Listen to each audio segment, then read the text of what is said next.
Salut, c'est Loïc. Je suis ravi de te retrouver aujourd'hui pour cette nouvelle vidéo. Dans cette nouvelle vidéo, on va voir si on est réellement à la fin de la niche fiscale du meublé, à la fin du statut de loueur en meublé non professionnel. Il y a deux raisons à ça, deux choses qui peuvent faire que le statut soit terminé. On va détailler tout ça vraiment dans cette vidéo.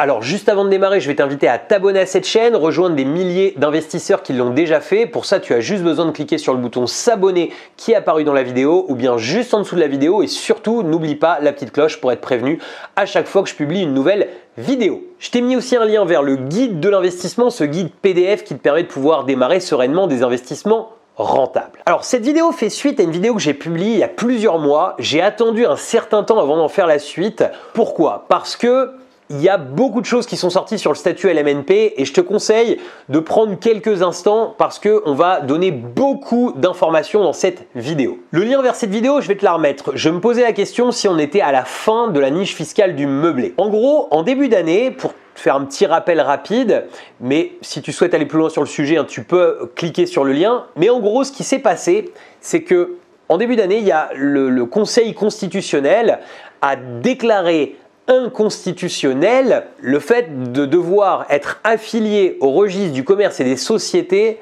pour pouvoir devenir loueur en meublé professionnel. Alors je vais te le faire en français beaucoup plus simple. En gros, tu as deux statuts pour faire du meublé en nom propre. Tu as soit le LMNP, loueur en meublé non professionnel, ou bien le LMP, loueur en meublé professionnel. Les deux statuts ont quelques différences, mais en gros, la différence principale, c'est que LMNP, quand tu as des déficits en fin d'année, tu peux les reporter sur les années futures sur tes revenus issus de tes locations. En LMP, loueur en meublé professionnel, tu peux imputer ces déficits directement à tes revenus que tu aurais d'autres activités. Des gens qui étaient LMNP voulaient devenir LMP pour certains parce qu'ils y voyaient un intérêt, même si personnellement, mais c'est un autre sujet, je ne suis pas forcément convaincu et moi je préfère ce statut LMNP. Mais en tout cas, on leur imposait plusieurs critères, dont un qui était le fait d'être affilié au registre du commerce et des sociétés. Mais il y avait tout un tas de greffes qui refusaient à ces LMNP de devenir LMP, c'est-à-dire en gros de s'immatriculer. Ils avaient des bonnes raisons de le faire à leur niveau, mais en tout cas ça posait un vrai problème pour une personne qui voulait devenir LMP. Donc il y a une personne qui a eu la bonne idée d'aller saisir le Conseil constitutionnel pour dire qu'il y avait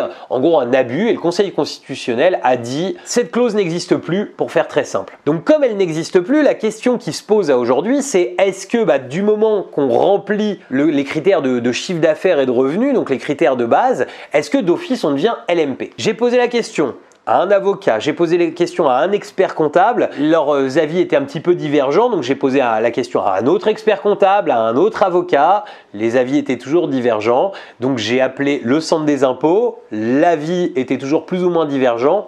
En gros, ce qui en résulte, c'est qu'à aujourd'hui, pour 2018, même si tu as les critères pour devenir LMP, tu n'es pas d'office LMP, tu restes loueur en meublé non professionnel. Pour 2019, dans la logique, ce sera exactement la même chose parce que on ne peut pas apparemment nous imposer de devenir d'office loueur en meublé professionnel.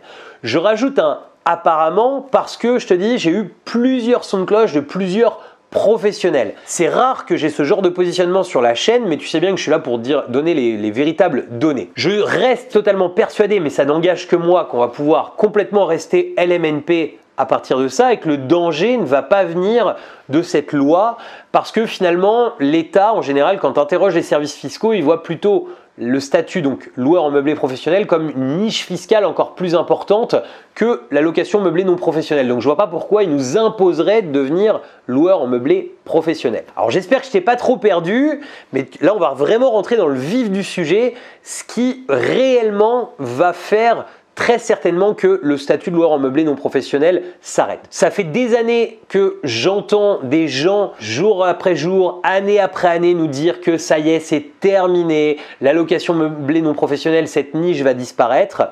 Et jusque là, je me suis toujours dit, ces gens ont tort. Mais là, tu vas voir avec ce que je vais t'expliquer que ça peut être vraiment réel, même si rien n'est voté à aujourd'hui. Il y a un rapport qui s'appelle CAP 2022 qui est sorti aux environs de cet été. En gros, le gouvernement a réuni tout un tas d'experts issus de divers domaines pour travailler ensemble sur un plan général des finances de la France pour trouver des solutions pour pouvoir résorber la dette. L'idée n'est pas mauvaise en soi et puis quelque part, comme je le dis souvent, moi, personnellement je fais aucune politique et je préfère travailler sur de la mise en place d'actifs que d'aller dire cette décision est bonne ou pas bonne. Moi je vois toujours la politique et les lois un petit peu comme si on jouait à un jeu de société en réalité avec nos sociétés, c'est-à-dire qu'il y a des règles, il y a des lois qui nous sont données et on joue avec ces règles et avec ces lois. Par contre, ce CAP 2022, ce rapport qui a été rendu, eh bien, il y a une partie qui traite d'immobilier.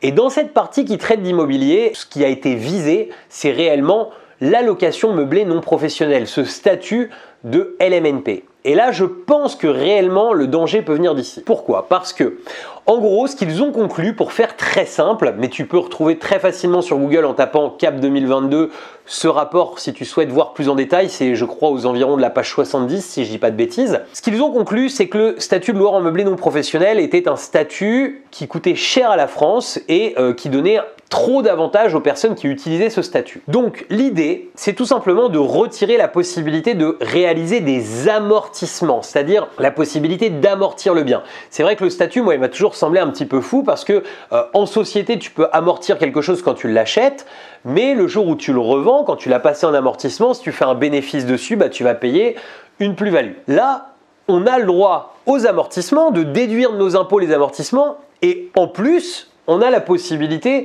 de revendre comme si on n'avait jamais rien amorti, c'est-à-dire avec une imposition sur la plus-value plus classique. Donc ça, ils ont trouvé ça pas normal et ils ont mis dans ce rapport CAP 2022 le fait d'abandonner cette niche fiscale et en gros, pour faire simple, de faire une grande famille avec le foncier, enfin le fait de louer en nu, le fait de louer en meublé, etc. Alors ça peut avoir une vraie incidence parce que ce rapport jusqu'à maintenant a été plutôt suivi lorsque des lois ont été étudiées par les députés et ont été votés. Donc il y a de très fortes chances qu'ils nous fassent disparaître ce statut de location meublée non professionnelle. Alors là on va me dire, bah mince, on prend des stratégies pour 20 ans, 25 ans, si on nous fait disparaître ce statut, comment ça va se passer? Qu'est-ce qui va nous arriver?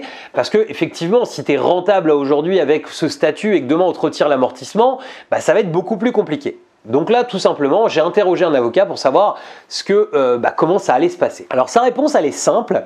C'est tout simplement que, à aujourd'hui, on a investi avec un dispositif fiscal particulier, donc avec un avantage fiscal. Le fisc nous a dit, les règles sont comme ça. Et il existe en fait en matière de droit fiscal, le fait que quand tu fais un achat, quand tu vas acheter avec ce statut, eh bien, en gros, on va te garder cet avantage sur cet investissement. Donc ça veut dire que, logiquement, si on suit ses propos et ce qu'il m'a expliqué, eh bien, on peut continuer à acheter en LMNP, il n'y a pas de souci.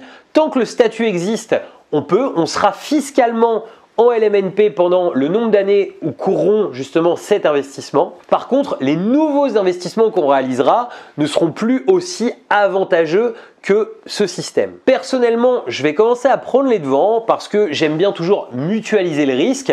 Donc ça, c'est vraiment moi ce que je vais faire. Je te dis pas que c'est ça qu'il faut réaliser, mais j'ai tout un tas d'investissements en location meublée non professionnelle. Mais à côté, je vais commencer à ouvrir une SCI à l'IS pour mettre d'autres biens. L'idée, ça va être de mutualiser en fait les stratégies pour minimiser entre guillemets le risque potentiel, en tout cas pour pouvoir avoir diverses stratégies qui fonctionnent. En gros, si tu veux, moi je pars toujours de ce principe qu'on est mieux de se diversifier pour pouvoir justement être le plus large possible. Et jusqu'à maintenant, comme le LMNP était une telle aubaine, je n'investissais qu'avec ce statut. Et maintenant, je vais investir également en SCI à l'IS de façon à pouvoir mutualiser le risque entre guillemets. Pour vraiment pas rentrer, parce que tu sais que c'est pas mon but, pour surtout pas rentrer dans quelque chose d'alarmiste, etc. Je vais te dire, à aujourd'hui, rien n'est voté. Rien n'est passé. C'est-à-dire qu'à aujourd'hui, si on se fie à la loi, on a le statut LMNP classique et rien n'est remis en cause. Donc si tu veux, au moment où ça va être voté par les députés, ça se trouve, ils vont dire le statut LMNP, on n'y touche pas du tout. Donc il n'y a pas besoin de s'alarmer complètement, mais simplement d'être vigilant et de prendre des décisions. Et j'espère que cette vidéo te permettra vraiment de pouvoir prendre tes propres décisions, de prendre ton propre cap, de prendre ta propre stratégie d'investisseur par rapport à ta situation personnelle. Alors, c'était une vidéo un petit peu longue, mais il y avait beaucoup de choses à dire pour vraiment rétablir la vérité sur tout ça. Comme tu es resté jusqu'à la fin, je vais te mettre un bonus spécial qui sont les 5 piliers d'une location courte durée qui cartonne. Je vais te mettre aussi un lien pour pouvoir t'abonner à cette chaîne et un lien vers la playlist Les conseils immobiliers. Je te dis à très bientôt pour une nouvelle vidéo. Ciao!